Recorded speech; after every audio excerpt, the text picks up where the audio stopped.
একটি সুষ্ঠু ও নিরপেক্ষ নির্বাচন উপহার দিতে সরকার অঙ্গীকারবদ্ধ বলে জানালেন শ্রম উপদেষ্টা এম সাখাওয়াত হোসেন।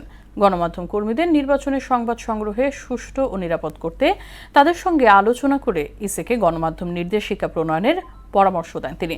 সকালে ডেইলি স্টার সেন্টারে বিজেসি আয়োজিত সেমিনারে এসব কথা বলেন সাখাওয়াত হোসেন। গণমাধ্যমের জন্য ইসি প্রস্তাবিত নীতিমালাকে স্বাধীন সাংবাদিকতার বাধা উল্লেখ করে সাংবাদিকরা। মনিরুল ইসলামের প্রতিবেদন।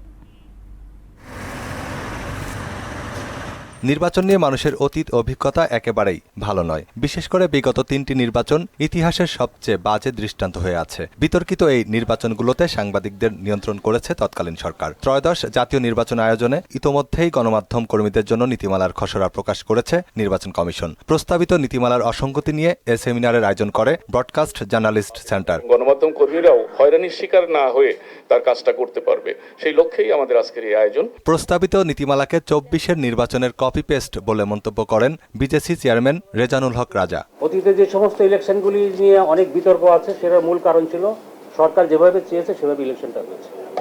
এবার যেহেতু সরকারের ইন্টেনশন ইজ ভেরি ক্লিয়ার, ভালো ইলেকশন করতে না পারার কোনো কারণ নেই। কিন্তু ইলেকশন কমিশন যদি আগের ধারাতেই চলতে থাকে, ওই যে কপি পেস্টের ধারা, তাহলে ইলেকশনটাও আগের মতোই কপি পেস্ট হবে। প্রিজাইডিং অফিসারের অনুমতি নিয়ে কেন্দ্রের প্রবেশকে গণমাধ্যমের স্বাধীনতার উপর হস্তক্ষেপ হিসেবে দেখছেন সাংবাদিক নেতারা। পাশাপাশি এই নীতিমালার নানান অসঙ্গতি নিয়েও নির্বাচন কমিশনের সমালোচনা করেন তারা। যদি নির্বাচন কমিশনকে অবহিত করে আমার কেন্দ্রে প্রবেশ করতে হয়, তাহলে আমাকে কেন নির্বাচন কার্ড দিচ্ছে, আমাকে সেখান থেকে কার্ড সংগ্রহ কেন করতে হচ্ছে?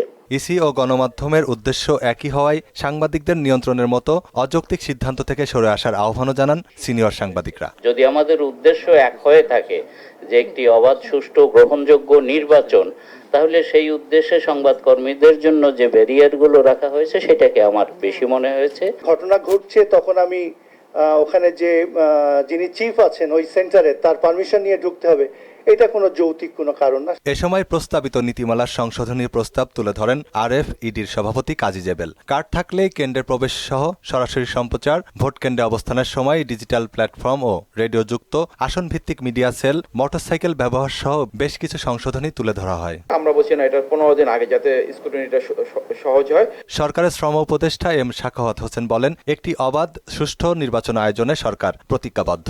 আমরা একটা ফ্রি অ্যান্ড ফেয়ার ইলেকশন দিতে চাই, এটা অঙ্গীকার অন্তর্বর্তীকালীন সরকার। তবে সরকারের অংশ হিসেবে নয়, সাবেক নির্বাচন কমিশনার হিসেবে গণমাধ্যম নীতিমালার জটিলতা সংশোধনে ইসিকে অনুরোধ করেন তিনি। কেন্দ্রে যেতে প্রিজাইডিং অফিসারের পারমিশন লাগবে, এটা সঠিক হলো না। আমি রিকোয়েস্ট করব নির্বাচন কমিশনকে এই বিষয়টি চিন্তা ভাবনা করতে। Your eye should be absolutely crystal clear and you act on them, put less restriction. গণমাধ্যমের নীতিমালা বাস্তবায়নে সাংবাদিকদের সঙ্গে আলোচনা করেই তা চূড়ান্ত করার পরামর্শ দেন সাবেক এই নির্বাচন কমিশনার। নির্বাচন কমিশনকে আবার অনুরোধ করব। মনিরুল ইসলাম, মোহনা সংবাদ, ঢাকা।